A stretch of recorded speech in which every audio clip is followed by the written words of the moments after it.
করবো।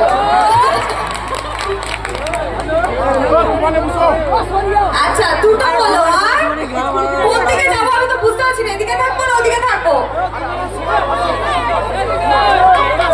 দুদিকেই যাবো, কিন্তু দিদিভাই এরা প্রথম থেকে একটা চ্যালেঞ্জ নিয়ে বসে আছে।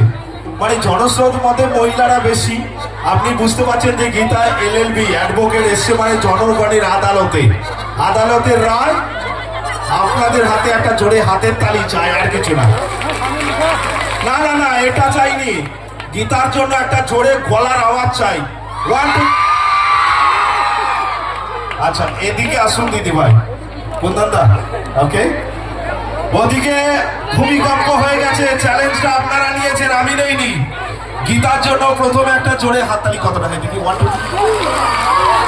না না এটা বলিনি, আমি শেষ করিনি, আপনারা দিয়ে দিলেন। আরে গলার আওয়াজ, মুখের আওয়াজ, চিৎকার একটা।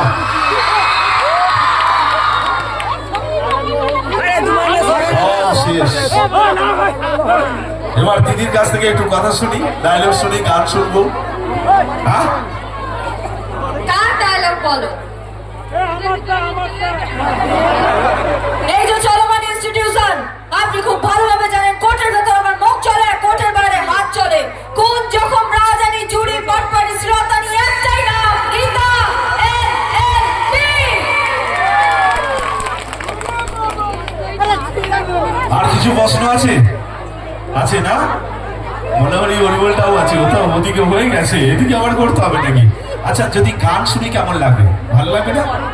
একজন নায়িকাকে আপনারা পারেন ভালোবাসা দিয়ে গায়িকা বানাতে, আর যেহেতু গানের মেহফিল, দিদিভাই দারুণ গান করেন, শুধু তাকিয়ে আছে দেখছি যে আমি টিভির পর্দা মানে যেটা দেখতে পাই আজকে লাইভ দেখতে পাচ্ছি, হ্যাঁ সবার সামনে দেখতে পাচ্ছি, এটা আমাদের গর্ব।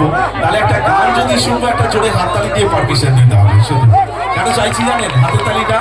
যে আপনারা যতটা ভালোবাসেন সেই ভালোবাসা দিয়ে আজকে আপনারা তারা আদায় করে নেবেন, তার ভালোবাসার বিনিময়ে কিছু গান। হ্যাঁ হ্যাঁ ঘুরে ঘুরে করছেন প্রোগ্রাম, তারা টেনশন নেবেন না, চাপ নেবেন।